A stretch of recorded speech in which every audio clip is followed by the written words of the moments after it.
राधे राधे। मैं उषा एक बार फिर से स्वागत करती हूँ आपका आपके ही चैनल मिसिज हरियाणा लाइफ में। उम्मीद करती हूँ आप मस्त होंगे, स्वस्थ होंगे एंड व्यस्त होंगे, क्योंकि जो व्यस्त है वही तो स्वस्थ है। सुबह के बज चुके हैं 5 बजने में अभी मतलब थोड़ा टाइम था। तो अर्पिता भी रात को बोल के सोई थी कि मम्मी मुझे भी सुबह जल्दी उठाना है, तो मैंने उसको भी उठा दिया था। वो नीचे से बुक ला के पढ़ने लग गई थी और मैं चाय बना ली थी मैंने। तो अभी चाय अर्पिता के लिए भी बनाई थी, जैसे अर्पिता जल्दी उठती है तो चाय पीती है, तो उसके लिए और मेरे लिए मैंने चाय बना ली थी और चाय बैठकर हम दोनों ने पी ली थी। चाय पीने के बाद मैं सीधा आ गई थी बाथरूम में, क्योंकि जैसे कल के व्लॉग में भी मैंने बताया था कि कपड़े बहुत ज़्यादा हो रहे हैं, जैसे कि ये ना कि बेडशीट वगैरह और ये सोफ़े के कवर, ये सब मतलब अभी तक मैं धोने में लगी हुई थी, पर्दे वगैरह। तो जो डेली यूज़ के जो कपड़े थे ना वो मतलब पूरे अच्छे से धुल नहीं पा रहे थे, तो मैंने सोचा सबसे पहले उठकर मशीन लगा देती हूँ, कपड़े धुलते रहेंगे और फिर मैं मतलब बच्चों के टिफ़िन का काम शुरू कर दूँगी। तो मशीन मैंने लगा दी है और अभी मैं आ गई हूँ किचन में। अर्पिता ने सुबह उठकर ये जो चने की दाल है ना ये भिगो दी थी, पता नहीं दिन में ये मतलब नमकीन वगैरह कुछ बनाएगी शायद। और ये दही भी जम चुकी है, दही को मैं रख देती हूँ सुबह उसमें फ्रीज में, थोड़ा सेट हो जाता है। लेकिन अब सर्दी आ रही है ना, अब तो मतलब आगे आगे रखने की ज़रूरत नहीं रहेगी। और आज मैं बनाने वाली हूँ गोभी की सब्ज़ी। तो गोभी मैंने निकाल ली थी और जैसे गोभी को धोते हैं गर्म पानी में, तो गर्म पानी मैंने रख दिया था। मैं हमेशा गोभी को गर्म पानी में ही धोती हूँ, ऐसे मैं कभी भी मतलब गर्म पानी में धुले बिना कभी भी नहीं बनाती हूँ। क्योंकि जैसे ऐसा होता है काफ़ी बार तो मतलब बड़े कीड़े होते हैं गोभी में, लेकिन काफ़ी बार ऐसा होता है कि छोटे छोटे भी कीड़े होते हैं और हम ये सोच जाते हैं कि कीड़े नहीं है, तो रिस्क नहीं लेना चाहिए। इसलिए मैं हमेशा से ही गोभी को गर्म पानी में धोती हूँ। अभी मैं सिर्फ गोभी की सब्ज़ी बनाऊंगी, आलू नहीं डालूंगी। मुझे क्या है ना कि हर सब्ज़ी में आलू पसंद नहीं है, अच्छे नहीं लगते हैं। तो मैं सोच रही हूँ कि गोभी बना लूँगी और थोड़ी ना मतलब ग्रेवी कर लूँगी, ज़्यादा सूखी नहीं बनाऊँगी, क्योंकि बच्चों को भी ज़्यादा सूखी पसंद नहीं है। पूरी वगैरह के साथ तो मतलब सूखी सब्ज़ी चल जाती है, लेकिन ऐसे मतलब टिफ़िन वगैरह में थोड़ा मतलब पानी रहता है ना सब्ज़ी में, तो अच्छा है।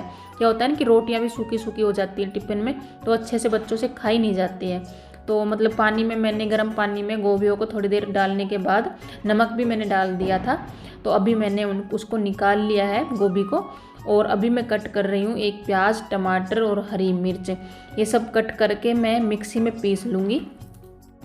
अभी जैसे सुबह उठते हैं ना तो हल्की हल्की ठंड लगती है, तो एक बार उठने के बाद तो मैंने जैसे हल्का सा जो मेरा मतलब स्टोल टाइप का है, चुन्नी भी बोल सकते हैं उसको ओढ़ लिया था। लेकिन चाय पीने के बाद ना फिर से मतलब ऐसा गरम गरम सा महसूस होने लग गया था, तो फिर मैंने उसको उतार के और फेंक दिया था।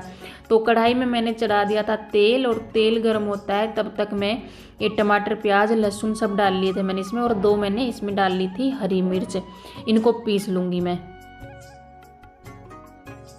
यहाँ पे तेल भी हो गया है गर्म, और इसमें मैं ना थोड़ा थोड़ा इनको गोल्डन फ्राई कर लूँगी, जो गोभी है उनको। तो अच्छा है ना, मतलब टेस्ट अच्छा आता है।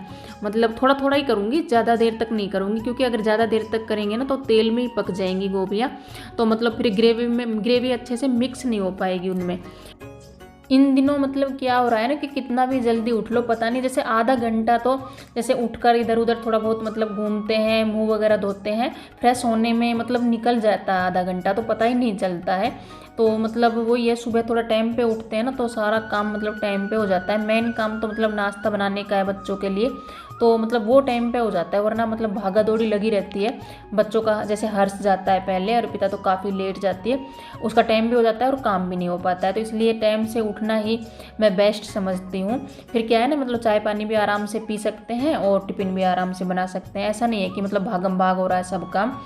यहाँ पे मैंने जैसे उसको गोभी को फ्राई कर लिया था, और वो टमाटर प्याज भी सब पीस चुके थे, और अभी मैं डाल रही हूँ मसाले।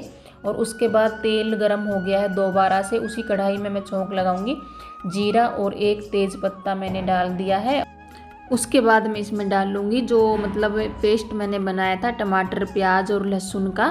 तो इसको क्या है ना अच्छे से मतलब भूनना है, ये नहीं है कि मतलब बस तेल में डालते के साथ और बाकी मसाले डाल देंगे। जितना इनको मतलब मीडियम गैस पे हम भूनेंगे ना तो उतना ही मतलब ग्रेवी बहुत अच्छी आएगी और कलर भी उसका बहुत अच्छा आएगा।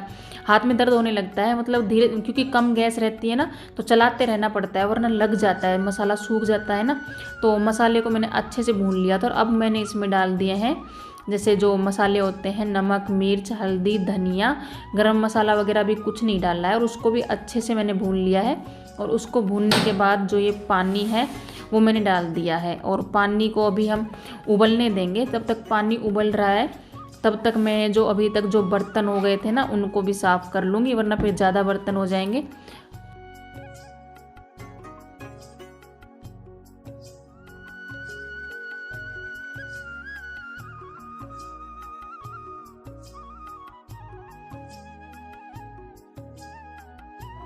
बर्तन भी साफ़ हो गए हैं और पानी भी उबल गया था, तो उसमें मैंने डाल दी है गोभी। पानी ज़्यादा नहीं है, थोड़ा बहुत, क्योंकि और पकाना है अभी ढक के इसको। और अभी मतलब रोशनी भी हो गई है। और अब मैं उठाती हूँ इस टाइम पे हर्ष को, और उसको उठा देती हूँ, फिर वो रेडी हो लेता है। क्योंकि मेरा मतलब सब्ज़ी वगैरह तो मेरी बनी गई है। और एक बार थोड़ी स्लिप गंदी हो गई थी ना, तो उस पर मैंने मार दिया था कपड़ा। और एक बार फिर से हम सब्ज़ी को संभाल लेते हैं। जैसे बच्चों के लिए, मतलब बच्चों के टेस्ट को ध्यान में रख के सब्ज़ी बनाई जा रही है, तो मैंने इसमें डाला है थोड़ा सा मैगी मसाला और हरा धनिया कटा हुआ। तो सब्ज़ी बन के हो गई है रेडी, आप देख सकते हैं। बहुत स्वादिष्ट सब्ज़ी बनी है। इस टाइम पर हर्ष चला गया है स्कूल। नाश्ता भी कर लिया था उसने, और टिफ़िन भी उसका हो गया था, तो वो चला गया था। और अर्पिता अभी यहीं पर है, वो अपना काम कर रही, रेडी हो रही है। और मैं सोची अभी ना टाइम है मेरे पास, तो मैंने सोचा पहले ना झाड़ू लगा लेती हूँ। जितना होता है, जहाँ पर मतलब जितना लगती है उतनी मैं लगा लेती हूँ। अंदर से मैं झाड़ू लगा लाई थी, और अभी मैं आ गई हूँ बाहर की तरफ। जल्दी उठने का ना यही फ़ायदा होता है कि मतलब सभी काम अपने टाइम पर हो जाते हैं, और फिर हमारे पास पूरा दिन काम, मतलब टाइम ही टाइम होता है। कुछ जैसे एक्स्ट्रा काम हमें करने होते हैं ना, तो काफ़ी टाइम हमारे पास फिर बच जाता है। वरना ऐसा होता है ना, थोड़ी देर का आलस कर जाते हैं ना, तो फिर टाइम बचता नहीं है बिल्कुल भी। तो झाड़ू मतलब इधर से जाल के आसपास मैंने लगा ली है, क्योंकि ऊपर पहले झाड़ू लगानी पड़ती है, नीचे बाद में। अगर पहले जैसे नीचे लगा देते हैं ना, फिर ऊपर लगाते हैं बाद में, तो जाल के आसपास से ना कचरा नीचे जाता है, फिर मतलब कोई फ़ायदा रहता नहीं है झाड़ू लगाने का। और यहाँ पे जो एक पायदान है, इसको मैंने यहाँ पे रख दिया था हटा के, तो इसको भी मैं झाड़ू मार दूँ, क्योंकि इसमें ना रेत हो जाता है बहुत ज़्यादा। कल बच्चों की छुट्टी थी, जैसे संडे था, तो मैं कल जल्दी नहा ली थी झाड़ू पोछा करने के बाद। तो कल का पूरा व्लॉग भी इसी साड़ी में निकला था। और आज जैसे मतलब बच्चे स्कूल गए हैं, तो आज मैं अभी तक नहाई नहीं हूँ, तो आज का व्लॉग भी काफ़ी इसी साड़ी में निकलने वाला है। क्योंकि क्या होता है ना कि मतलब साड़ी पहनते हैं, दिन रात साड़ी पहनने का काम है। तो जैसे कल नहाकर साड़ी पहनी थी, तो दूसरे दिन नहाने के बाद ही वो साड़ी मतलब चेंज होगी, तो दूसरा व्लॉग भी आधा उसी साड़ी में निकल जाता है। गर्मियों में तो मतलब फिर भी ये होता है कि रात को मन कर जाता है कि जैसे चेंज कर लें, साड़ी में नींद नहीं आती है ना। और सर्दियों में तो काफ़ी बार जैसे होता है ना, ऊपर वाली पिन हटाने के बाद फिर मतलब ऐसा नहीं होता, आलस नहीं आता है बिल्कुल भी। तो सर्दियों में तो काफ़ी बार मैं ऐसे ही सो जाती हूँ साड़ी में ही। मतलब ये है ना कि गर्मियों में तो गर्मी लगती है तो सुहाती नहीं है साड़ी, लेकिन सर्दियों में ऐसी कोई परेशानी नहीं है। तो आगे आगे ऐसा ही होने वाला है, एक साड़ी में दो व्लॉग शायद निकलने वाले हैं। दूसरा क्या है, जैसे हमारे में साड़ी ही पहनते हैं, तो आदत पड़ी हुई है साड़ी में पूरा काम करने की। साड़ी में और सर पे पल्लू रखकर हम तो दिन रात मतलब सारा काम कर लेते हैं। शुरू में तो जैसे शादी करके आए थे ना, तो दिक्कत आती थी, साड़ी संभलती नहीं थी। और अब तो क्या है ना कि साड़ी से बेस्ट कुछ लगता ही नहीं है। साड़ी में जितना कंफर्टेबल रहती हो ना, उतना मतलब किसी भी कपड़े में ज़्यादा रहती नहीं हो। जैसे ये होता है ना राजस्थानी जो ड्रेस है, वो भी पहन लेती हूँ मैं, लेकिन उनमें भी मुझसे अच्छे से काम होता नहीं है जितना मतलब साड़ी में होता है। साड़ी पहन के और सर पे पल्लू रख के घूंघट निकाल के किसी भी तरीके से काम कर सकते हैं। आदत हो जाती है तब कोई भी मतलब परेशानी होती नहीं है। और यहाँ पे सीढ़ियों से झाड़ू निकालती हुई मैं नीचे पूरे में झाड़ू लगा के आ गई हूँ। और अब भी हो गया है अर्पिता का टाइम। अर्पिता मतलब रेडी हो गई है, तो अभी मैं उसके लिए रोटियां बनाऊंगी। अभी मैं अपने लिए रोटियां नहीं बनाऊंगी, क्योंकि मैं अभी रोटियां खाने वाली हूँ नहीं। मैं मतलब नहाने धोने के बाद, पूजा पाठ करने के बाद फिर मैं मतलब खाना खाऊंगी, उससे पहले नहीं खाऊंगी। और वो जो दाल थी उसे अर्पिता ने अलग प्लेट में निकाल के रख दिया था। ऐसे बोल रही थी इसको सूखने देना, पता नहीं मतलब क्या करने वाली है। वो यूट्यूब पे देखती रहती है ना, मतलब अजीब सी चीज़ें, तो वो ट्राई करती रहती है। रोटियां जब बच्चे खाते हैं तभी बना देते हैं ना, तो फिर भी मतलब बच्चे अच्छे से खा लेते हैं। वरना क्या होता है कि ये सोचती हूँ कि हर्ष की बनाई थी तभी अर्पिता के लिए भी बना देती हूँ। तो क्या है, बच्चों को ना खाने की आदत नहीं है ठंडी रोटियाँ, तो वो जहाँ 2 रोटी खाएंगे ना वहाँ पर फिर एक ही रोटी खाते हैं, अच्छे से खाते नहीं हैं। तो फिर मेरा भी मन नहीं मानता है, मैं सोचती हूँ कि जब खाएंगे तभी बना दूँगी। और मुझे भी ऐसी आदत पड़ी हुई है कि मैं भी अब अर्पिता की रोटियाँ बनाने के बाद फिर गैस बंद कर दूँगी और फिर मैं नहाने के बाद फिर अपने लिए रोटियाँ बनाऊँगी। मतलब ठंडी रोटियां हमें भाती नहीं है, मतलब आदत ऐसी हो रखी है सबकी। यहाँ पे अर्पिता आ गई थी रेडी होके और वो अपना खाना डाल रही है। वो अपना टिफ़िन भी खुद ही डाल लेती है और अपना खाने का भी खुद ही डाल लेती है। मशीन मतलब वॉशिंग मशीन मेरी अभी तक चल ही रही है। और मतलब क्या हुआ है ना कि बीच बीच में कपड़ों को धो के मैं और आ गई हूँ और उसमें और डाल दिया है मैंने कपड़े, क्योंकि मैं सोच रही थी कि ना एक साथ फिर बाकी के सभी कपड़ों को सुखा दूंगी, लेकिन मतलब धो तो दिए हैं मैंने बीच में।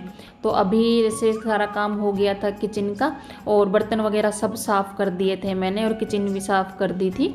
तो मतलब एक बार जब मैं रोटियां अपने लिए बनाऊंगी तो फिर एक बार फिर से बिखरने वाली है थोड़ी सी किचन, तो बाद में देख लेंगे। और मैंने सोचा पहले ना कपड़े धुल गए थे तो उनको मैंने सुखा भी लिया था मशीन में। कपड़े काफ़ी हो रखे हैं, जैसे कई मतलब काफ़ी दिनों से वही कपड़े धुल रहे हैं, जैसे जो निकल रहे थे बेडशीट वगैरह, सोफे के कवर, ये सब। तो इनका मैं नंबर ही नहीं ले रही थी, तो अभी मैंने इनका नंबर लिया है। वो वाली जो बेडशीट सुखा के मैं रखी हूँ वो मतलब गंदी तो नहीं थी, लेकिन क्या है ना उस पर जैसे गेहूँ सुखाए थे ना, तो गेहूँ सुखाने के बाद उसे यूज़ तो नहीं कर सकते, गंदी हो ही जाती है। तो मैंने सोचा कि इसे भी मतलब हैंड टू हैंड धो ही देती हूँ, ऐसे मतलब रखने का मन करता नहीं है। बाकी बच्चों की ड्रेस भी थी, थोड़े थोड़े करके मतलब काफ़ी कपड़े हो ही जाते हैं, पता ही नहीं चलता कितने कपड़े हो गए हैं। झाड़ू तो नीचे भी मैंने जैसे ऊपर लगाई थी तभी लगा दी थी और पोछा मैंने नीचे लगा दिया है, लेकिन ऊपर का अभी मेरा रह रहा है। तो कपड़े मतलब सूख चुके थे और मैं नहाकर भी आ गई थी। नहाने के बाद मैंने पूजा कर ली थी और आज मतलब ऊपर का पोछा मैं पूजा करने के बाद लगा रही हूँ, क्योंकि मुझे लगा पहले ना नहा धोकर पूजा कर लेते हैं और फिर ऊपर का पोछा मैं लगा दूँगी। तो अभी मैं लगा रही हूँ रूम में पोछा और रूम में लगाने के बाद फिर मैं दूसरे रूम में आ गई थी। तो अभी सारे में पोछा लगाऊंगी। जहाँ जहाँ मैं पोछा लगा रही हूँ वहाँ वहाँ मैंने मतलब पंखे चला दिए हैं, तो क्या होगा ना कि साथ के साथ पोछा सूखता रहेगा। और दीपावली जब तक मतलब ख़त्म नहीं होती है, दीपावली का त्यौहार, तब तक काम भी ख़त्म होने वाले हैं नहीं। काम एक के बाद एक निकलते ही आ रहे हैं और मुझे लगता नहीं है जब तक दीपावली का त्यौहार ख़त्म होगा तब तक काम ख़त्म होंगे। अच्छा, अभी ना मतलब कुछ कमेंट्स की बात कर लेते हैं। मेरे पास काफ़ी कमेंट आते हैं कि बैकग्राउंड म्यूजिक आपने कहाँ से लिया है और इस म्यूजिक का क्या नाम है। तो मैं आज अच्छे से क्लियर शब्दों में बताती हूँ। इस म्यूजिक का नाम अगर आप विलेज म्यूजिक के नाम से सर्च करोगे ना तो आ जाएगा, और ये मैंने विडमेट से डाउनलोड किया है। लेकिन विडमेट जो ऐप है वो प्ले स्टोर पर अवेलेबल नहीं है, ये मतलब बाहर का ऐप है, तो गूगल से इसे हम डाउनलोड कर सकते हैं। तो ये मतलब एक कमेंट नहीं, बहुत ज़्यादा कमेंट आती है मेरे पास इस म्यूजिक के बारे में। और ये म्यूजिक कॉपीराइट फ्री है, अभी तक तो इस पर कोई कॉपीराइट आया नहीं है। और आगे जाके मोनेटाइज के टाइम कोई दिक्कत आए तो वो मैं बोल नहीं सकती हूँ, वो आप मतलब आगे देख लें। यहाँ पे जो पायदान वगैरह थे वो भी मैंने जैसे धोए थे तो वो भी मतलब मैंने सुखा दिए हैं। और जो झाड़ू पड़ी हुई थी बाथरूम के बाहर, वो क्या होता है नहाने के बाद बाथरूम में झाड़ू मारती हूँ, तो उसको भी मैंने धूप में रख दिया था। और यहाँ आज के कपड़े वगैरह सब धुल चुके थे और पोछा भी लग गया था, मतलब पूरा काम एक बार का तो ख़त्म हो गया था। और यहाँ पर मैंने अपने लिए बना ली थी रोटियाँ। अब मैं खाऊंगी खाना, और खाना खाने के बाद जो सबसे पहले मैंने जो कपड़े सुखाए थे ना सुबह में, वो कपड़े सब सूख चुके थे, क्योंकि जैसे मशीन में सुखाने के बाद सुखाते हैं ना तो जल्दी ही कपड़े सूख जाते हैं। तो अब मैं इन सभी कपड़ों की तह करूँगी और इनको लगा दूँगी इनकी जगह पे, क्योंकि अगर इनको रख दिया तो मतलब क्या है ना शाम तक और कपड़े निकल आएंगे, क्योंकि जैसे मैंने बताया कपड़े निकलते ही आ रहे हैं। तो इसीलिए इनको हैंड टू हैंड में फोल्ड करके और इनकी जगह पे लगा दूंगी। 2 तो मेरी ही साड़ियाँ हैं, बाकी बेडशीट वगैरह हैं। तो साड़ियों को क्या है ना मैं पहले ही रख के आ गई हूँ और अभी मैं इन कपड़ों की तह लगाऊंगी। टाइम पर कपड़ों की तह अच्छे से कर देते हैं ना, तो मतलब अलमारी भी हमेशा सेट रहती है, अलमारी भी अस्त व्यस्त नहीं होती है। तो जैसे दीपावली के नाम की ये नहीं है कि मैंने दीपावली है तो अलमारी को भी पूरा खिंडा के मतलब बखेर कर फिर से ठीक किया है, क्योंकि अलमारी मेरी हमेशा सेट रहती है, कभी भी बिखरी हुई नहीं रहती है। तो मैंने अलमारी को नहीं बखेरा है। ये नहीं है कि दीपावली है तो पूरा ही काम बखेर के बैठ जाए, लेकिन जितना है उतना तो कर ही रहे हैं। लेकिन अलमारी को मैंने हाथ भी नहीं लगाया है, क्योंकि वो पहले से सेट है बिल्कुल। कपड़ों को सिर्फ धोने से ही काम नहीं चलता है, कपड़े धोना है, फिर उन्हें घड़ी भी करना है, मतलब तय भी करना है, फिर उनको मतलब जो प्रेस के कपड़े हैं उनको प्रेस भी करना है, और उनको अच्छे से तय करके अलमारी में उसकी जगह पे भी लगाना है। मतलब तो कितने मतलब प्रोसेस से गुजरना पड़ता है। और मतलब ऐसे बोल देते हैं कि कपड़े धोने सिर्फ एक काम है, बल्कि एक काम नहीं, पता नहीं कपड़े धोने तक का मतलब कितना काम है। धोना, तय करना, सुखाना और प्रेस करना, अलमारी में जचाना, तो कितने स्टेप हो जाते हैं। तो कपड़ों की तह मेरी, आधे कपड़ों की तह मेरी हो गई है। आज का व्लॉग आपको कैसा लगा? अगर थोड़ा भी अच्छा लगा हो तो लाइक करना, कमेंट करना, शेयर करना, और मेरे चैनल पर नए आए हो तो प्लीज़ सब्सक्राइब करे बिना बिल्कुल भी मत जाना। तो मिलते हैं कल एक नई उम्मीद और नई उमंग के साथ। तब तक अपना और अपने परिवार का रखो ख्याल। आप सभी को राम राम।